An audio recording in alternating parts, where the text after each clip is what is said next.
Ambassador Lysandra Vex of the Praetorian Empire swept into the Galactic Summit chamber like she owned the stars themselves, her platinum exoskeleton gleaming under the assembly lights.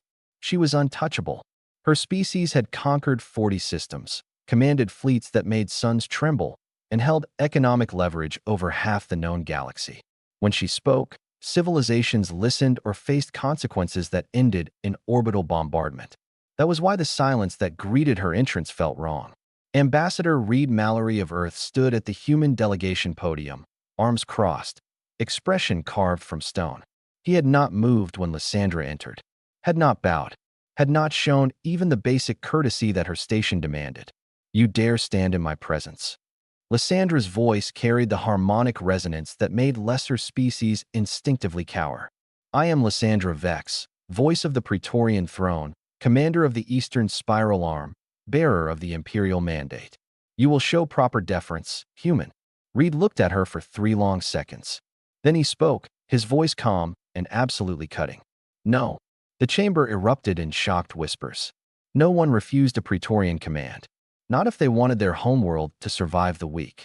Lysandra's exoskeleton flared with aggressive bioluminescence. "What did you say?" "I said no," Reid repeated. "I will not bow to you, Ambassador Vex. I will not defer to you. And I will absolutely not allow you to continue treating this summit like your personal court, where everyone exists to serve your ego. You forget yourself, human." Lysandra advanced on the podium, her 3-meter frame towering over the assembly. "My empire could erase your pathetic species from existence. We have weapons that turn planets to glass.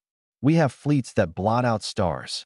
And yet here you are," Reid said, his tone conversational, "at a summit you called, begging for our help with the void-born incursion that your mighty fleet cannot stop. Funny how quickly Untouchable becomes desperate." The whispers became a roar. Species that had never dared speak against the Praetorians suddenly found their voices. Lysandra felt something she had not experienced in decades: uncertainty. "We do not beg," she snarled. "We generously offer to include lesser species in our defensive operations." Reid laughed. Actually laughed. "Is that what you call it? Because the intelligence briefing I received said your fleet has lost 17 battles in a row against the Voidborn, that your core systems are under siege, that you have 30 days before your homeworld falls. That sounds less like generous cooperation and more like panic. How dare you?" Lysandra's exoskeleton crackled with barely controlled energy. "My people have ruled for 10,000 cycles. We do not know defeat." "Then I guess the last 30 days have been very educational," Reid replied. He pulled up holographic displays showing battle reports, casualty figures, territory lost. "Your fleet is shattered. Your economy is collapsing. Your subject species are rebelling because they realize you cannot protect them anymore. You are bleeding out, Ambassador Vex. And you came here hoping we would stop the bleeding without asking inconvenient questions." Lysandra felt her carefully constructed superiority cracking. "What do you want, human?" "I want you to stop pretending you are doing us a favor," Reid said. "I want you to acknowledge that you need our help. That humanity has spent the last 50 years developing weapons and tactics specifically designed to fight entities like the Voidborn. That we have won every engagement we have fought against them. That you are not negotiating from strength. You are negotiating from survival." The chamber was silent now. Every species watched this confrontation between the untouchable empire and the upstart human who refused to accept their dominance. "Say it," Reid continued. "Say that the Praetorian Empire needs Earth. Say it, or we walk away and let the Void-born finish what they started." Lysandra's exoskeleton dimmed. She had conquered worlds, destroyed civilizations that defied her, broken species that refused to kneel. But she had never faced someone who simply did not care about her threats. Humans were insane. They fought wars they could not win. They defied odds that should have crushed them. They looked at impossible situations and declared them merely difficult. And now one human was demanding she do the one thing she had never done: admit weakness. "We need your help," Lysandra said, each word tasting like poison. "The Praetorian Empire requires Earth's assistance against the Void-born threat." Reid studied her for a long moment. "Better. Now tell me why we should help you. After you have spent decades treating humanity like primitives. After you blockaded our colonies. After you declared our expansion a threat to civilized space. Why should we save the empire that wanted us extinct? Lysandra felt something break inside her. Pride, arrogance, the certainty that her species was inherently superior. It all crumbled under the weight of simple truth. Because we were wrong, she whispered. Then louder, we were wrong about you. About humans. You are not primitives. You are not threats.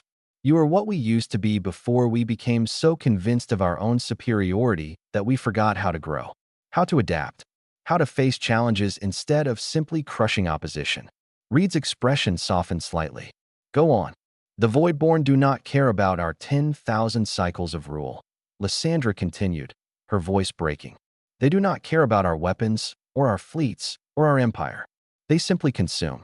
And we cannot stop them because we have spent so long being untouchable that we never learned how to truly fight. But you did. Humans learned to fight against impossible odds. To win when victory should be impossible. To survive when death was certain. She looked at Reid directly, her bioluminescence dimmed to almost nothing. I came here believing I was granting you the privilege of serving the Empire. I was a fool. The truth is I am begging. Please, help us. Not because we deserve it, but because if you do not, the Voidborn will consume us, and then they will come for you. And I would rather die fighting beside you than die proving I was too proud to ask for help. The silence that followed was profound. Reid descended from the podium and walked to where Lysandra stood. At full height, she towered over him.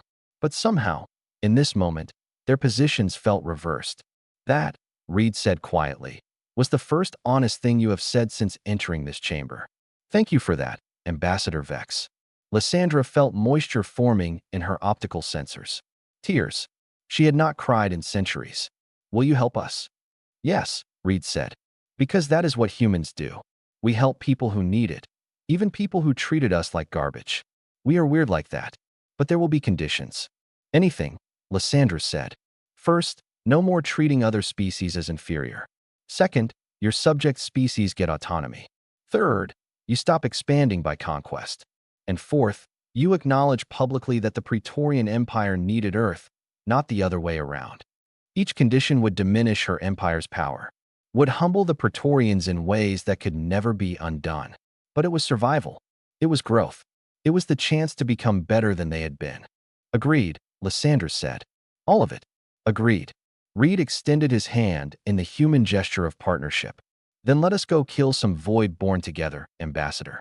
Lysandra clasped his hand with her manipulator claw, marveling at how such a small gesture could feel so monumentally significant. Together, she echoed. 6 months later, the combined human Praetorian fleet drove the Voidborn back beyond the outer rim. The victory was celebrated across both territories, but Lysandra knew the real victory had happened in that summit chamber. She had entered untouchable and arrogant. She had been put in her place by a human who refused to be impressed by empty superiority. And in that humbling, she had found something better than dominance. She had found equals, partners, friends. The Praetorian Empire would never be the same. It would be smaller, less feared, less dominant. But it would be honest. It would be growing. It would be part of something larger than itself. And Lysandra Vex, who had once believed herself untouchable, now understood that being touched, being challenged, being forced to grow was the greatest gift anyone could receive. All it took was one human refusing to bow, one moment of honest confrontation, one chance to choose humility over pride. Reid Mallory had put her in her place. And her place, she discovered, was right beside humanity, learning what it meant to be truly great instead of simply powerful. Thank you for watching. If you enjoyed the story, please like and subscribe for more epic tales.